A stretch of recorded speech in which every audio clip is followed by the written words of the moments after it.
अस्सलाम वालेकुम students. Hopefully आप सब ठीक होंगे।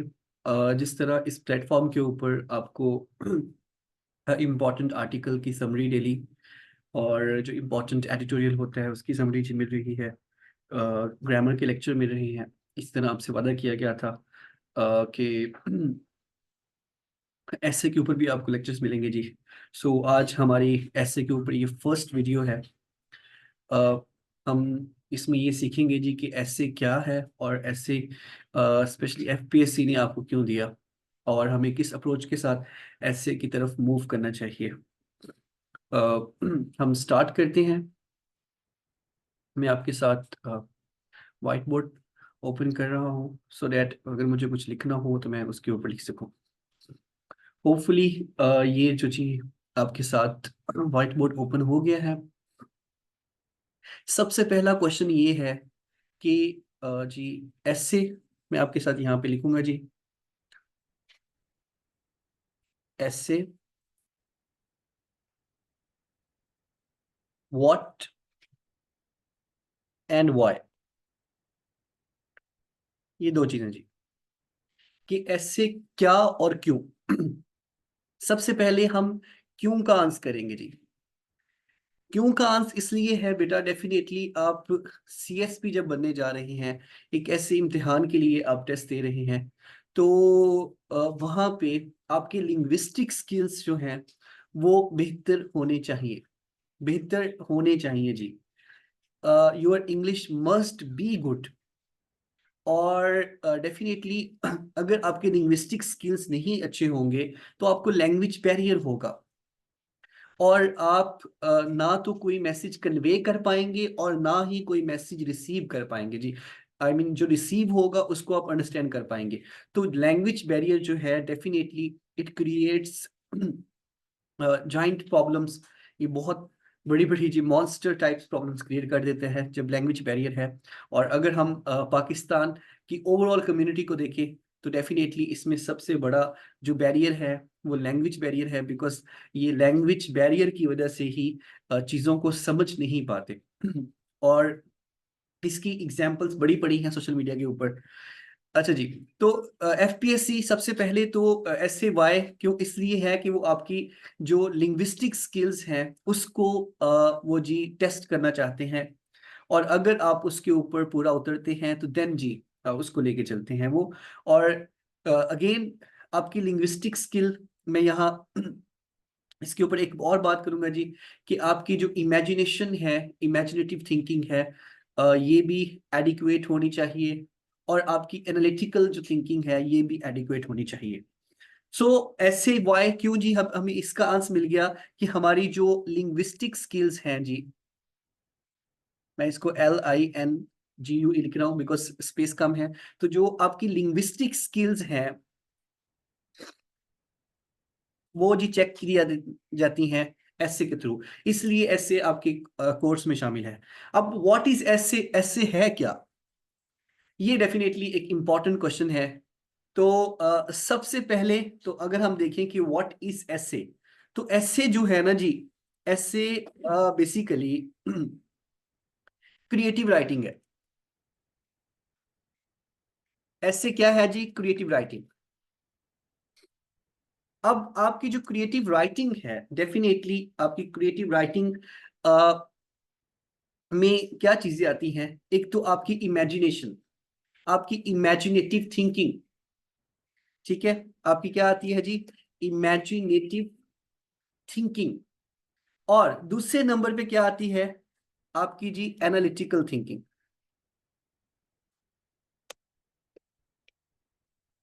एंड तीसरे नंबर पे क्या आती है जी, आपकी डिस्क्रिप्टिव थिंकिंग।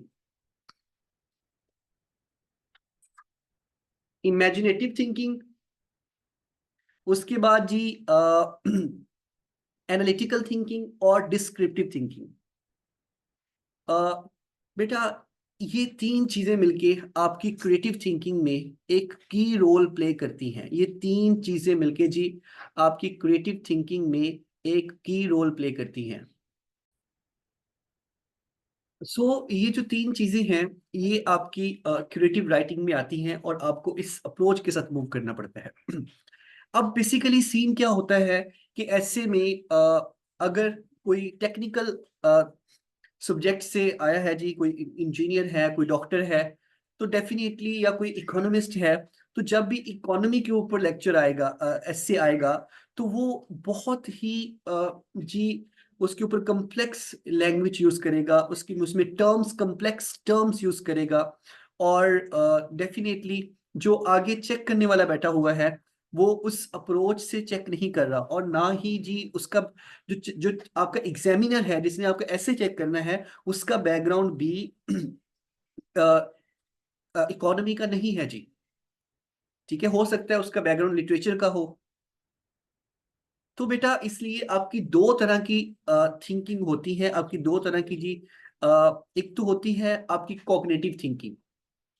कॉग्निटिव थिंकिंग में सिंपल सी बात क्या आती है कि फॉर एग्जांपल जेंडर स्टडी एक सब्जेक्ट है, आपको जेंडर स्टडी के बारे में नहीं पता था, तो जब आपको जेंडर स्टडी के बारे में पता चल गया, तो that is your cognitive thinking. आपको किसी चीज का नहीं पता था, लेकिन आपको पता होना चाहिए था, जब आपको उस चीज का पता चल गया, तो ये आपकी कॉग्निटिव थिंकिंग है। एक होती है जी जनरल थिंकिंग, जो कि इन चीजों से मिलके बनती है, इमेजिनेटिव थिंकिंग, एनालिटिकल थिंकिंग और डिस्क्रिप्टिव थिंकिंग। ठीक है, जनरल थिंकिंग में जी हम कभी भी एक्सट्रीमिस्ट अप्रोच के साथ नहीं मूव करते। हम हमेशा जी एक एक ऐसी ओपिनियन रखते हैं जिसको जेंडर स्टडी का, अगर किसी का बैकग्राउंड है तो वो भी अंडरस्टैंड कर सके, अगर किसी का इकोनॉमी का बैकग्राउंड है तो वो भी अंडरस्टैंड कर सके, अगर किसी का साइंस का बैकग्राउंड है तो वो भी इसको अंडरस्टैंड कर सके।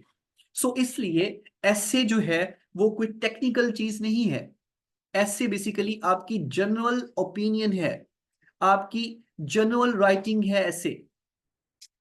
सो इसलिए हमने पहले क्वेश्चन का आंसर तो लिया कि ऐसे इसलिए आपके कोर्स में शामिल है क्योंकि वो आपकी लिंग्विस्टिक स्किल्स चेक करना चाहते हैं। लेकिन ऐसे है क्या, ऐसे है जी आपकी क्रिएटिव राइटिंग, और वो आप कैसे करते हैं, इमेजिनेटिव थिंकिंग से, एनालिटिकल थिंकिंग से, डिस्क्रिप्टिव थिंकिंग से। अब व्हाट इज डिस्क्रिप्टिव थिंकिंग क्या है बेटा? डिस्क्रिप्टिव थिंकिंग आप बचपन में ऐसे लिखते होंगे, काऊ के ऊपर, कैट के ऊपर, हाउस के ऊपर, स्कूल के ऊपर। क्या आपके स्कूल में फला फला चीजें हैं, इतने टीचर पढ़ाते हैं, या काऊ के ऊपर, अ काऊ हैज 4 legs, इस तरह से। तो बेसिकली आप जब किसी चीज को डिस्क्राइब करते हैं, डेफिनेटली उस टाइम पे तो आपको आइडिया नहीं होगा कि आप डिस्क्रिप्टिव अप्रोच के साथ मूव कर रहे हैं। और फिर है जी एनालिटिकल थिंकिंग। एनालिटिकल थिंकिंग या एनालिटिकल जो राइटिंग है, बेसिकली वो है क्या, वो है जी आप टोटली बेस करती है आपके आईक्यू पे।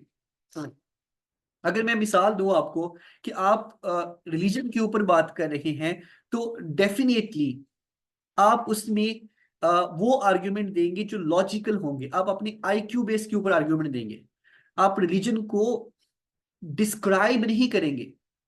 फॉर एग्जाम्पल मैं एक बात कहता हूं कि हमने एक हमारी कोई भी पाकिस्तान की पॉलिसी को उठा लेते हैं, एनएससी को उठा लेते हैं जी, एसएनसी को उठा लेते हैं, और हम उसके ऊपर डिबेट करते हैं कि यार ये किस तरह से, इसके ड्रॉबैक्स क्या है और इसके जी बेनिफिट्स क्या है। तो जब इसके ऊपर डिबेट होती है, तो वो बेसिकली आपकी एनालिटिकल थिंकिंग होती है कि आया कि ये पॉलिसी ठीक है या नहीं है, ये आपकी एनालिटिकल थिंकिंग है। फिर है जी इमेजिनेटिव थिंकिंग। इमेजिनेटिव थिंकिंग में डेफिनेटली आप इमेजिन, चीजों को इमेजिन करते हैं, बट इन अ लॉजिकल वे। इसमें आपने लॉजिकल वे में चीजों को इमेजिन करना है। आपने डेफिनेटली साइंस फिक्शन मूवीज देखी होंगी, तो साइंस फिक्शन मूवीज स्पेशली जो हॉलीवुड की है, वो जितनी भी दिखाई जाती है, बेसिकली वो इमेजिनेटिव थिंकिंग है। लेकिन इसके साथ साथ उनका कोई ना कोई साइंस का बैकग्राउंड लाजमी दिया जाता है, उसका कोई रेफरेंस लाजमी दिया जाता है, बिकॉज लॉजिकल वे में वो आपको दिखाते हैं ये चीजें। सो आई होप कि आपको आंसर मिल गया होगा कि ऐसे क्या होता है और किस अप्रोच के साथ हमें मूव करना चाहिए। हमें जी टेक्निकल अप्रोच के साथ नहीं मूव करना। अब फर्दर इन सब चीजों के साथ साथ ये जो चीजें हैं जी जो हमने लिखी हैं, ये वाली, ये सब चीजों के साथ साथ एक चीज और जो सबसे ज्यादा इंपॉर्टेंट है वो है जी expression. Your expression must be good, specially linguistic expression. आपकी राइटिंग में डेप्थ भी होनी चाहिए और आपका एक्सप्रेशन भी अच्छा होना चाहिए। और डेफिनेटली एक्सप्रेशन आपका कैसे अच्छा होगा जी, जब आपकी ग्रामर अच्छी होगी, आपका वर्ब एग्रीमेंट अच्छा होगा, आपको सेंटेंसेस बनाने आते होंगे। इसका मतलब है कि आपकी ग्रामर भी अच्छी होनी चाहिए। अगर इन चीजों को, फॉर एग्जाम्पल, अगर आपके पास रीडिंग है जी, बहुत ज्यादा रीडिंग है, बट आपका एक्सप्रेशन वीक है, तो आप अपने राइटर की अटेंशन ग्रैब सॉरी आप अपने रीडर की अटेंशन ग्रैब नहीं कर सकते। और अगर इंपॉर्टेंट जो चीज है इसमें, अगर आपका नॉलेज भी डेप्थ में नहीं है, शैलो है, तो तब भी आप, और आपका एक्सप्रेशन अच्छा है, तो तब भी आप अपने राइटर की जो अटेंशन है उसको ग्रैब नहीं कर सकते। अगेन राइटर बोलकर रीडर है जी, कि आप अपने रीडर की अटेंशन को ग्रैब नहीं कर सकते। ऐसे में जो आपका एग्जामिनर है, यानी कि आपकी राइटिंग और यानी कि ये जो अप्रोचेज हैं, इनके साथ साथ आपका एक्सप्रेशन इतना अच्छा होना चाहिए कि कम से कम आपके ऐसे में 10 पेजेस तक, 10 से 12 पेजेस तक आपकी जो एग्जामिनर है उसका इंटरेस्ट बना रहे। और डेफिनेटली ऐसे के जी जो चीजें हैं, इसके कंपोनेंट्स होते हैं जी, इसकी प्रॉपर, जिस तरह से हम कोई भी चीज, ये एक स्किल है, बेसिकली राइटिंग एक स्किल है, एक आर्ट है। आपको एक एक दिन में नहीं आ जाती। मिसाल के तौर पे अगर आप ड्राइवर बनने के लिए जा रहे हैं, गाड़ी सीखने के लिए जा रहे हैं, तो डेफिनेटली एक दिन में जाके आप ड्राइवर नहीं बन जाते वहां पे। आपको पहले दिन सिखाया जाता है जी कि आपने ये चीज, यहाँ पे एक्सीलेटर है, ये ब्रेक है, ये चीजें आपको बताई जाती हैं कि इन इन चीजों के साथ आपने मूव करना है। तो ऐसे ही ऐसे है। आज की वीडियो में हमने ये सीखा जी कि ऐसे क्यों, यानी कि ऐसे आपकी एफपीएससी के कोर्स में शामिल क्यों किया गया, और उसके बाद जी ऐसे है क्या, और हमें किस अप्रोच के साथ ऐसे को लेके चलना चाहिए। अब यहाँ पे एक इम्पॉर्टेंट चीज जो मोस्टली बच्चे इसको मिस कर देते हैं, कि बेटा ऐसे में जो ज्यादा से ज्यादा प्रैक्टिस होती है वो स्टूडेंट की होती है। बिकॉज स्टूडेंट ने सीखना है, टीचर ने नहीं सीखना। इसलिए इसमें आप जितनी प्रैक्टिस करेंगे उतनी ही आपके लिए कम होगी। आपको ज्यादा से ज्यादा इसमें प्रैक्टिस करनी है। और इसके साथ साथ ये जो चीजें, जिस अप्रोच के साथ हम मूव कर रहे हैं, इस अप्रोच को भी आपने मद्देनजर रखना है। इसको इसको बैकग्राउंड में नहीं डाल देना जी।